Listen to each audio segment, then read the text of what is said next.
বাংলাদেশে পুশিন করার জন্য লালমনিরহাটের সীমান্তে জড়ো করা ১৩ জনকে সরিয়ে নিয়েছে ভারতীয় সীমান্তরক্ষী বাহিনী বিএসএফ।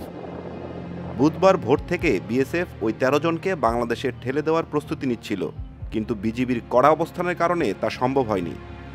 ১৫ বিজিবি ব্যাটালিয়নের অধীনে দুর্গাপুর কোম্পানি ক্যাম্পের কমান্ডার সুবেদার শামসুল হক জানান, বিএসএফ যেন তাদেরকে বাংলাদেশে ঠেলে দিতে না পারে সেজন্য বিজিবি কড়া অবস্থানে ছিল। সাধারণত ভারতীয় সীমান্তে রাতে প্রচুর আলো থাকে, কিন্তু রাত ৮টার পর হঠাৎ সব আলো নিভিয়ে দেয় বিএসএফ। সেই অন্ধকারেই তারা নাগরিকদের সরিয়ে নেয়। তিনি আরও জানান, শূন্যরেখায় যাদেরকে এনে রাখা হয়েছিল তারা সবাই ভারতের আসামের বাসিন্দা। তাদের মধ্যে ৬ জন পুরুষ, ৬ জন নারী এবং ১ বছরের এক শিশু ছিল।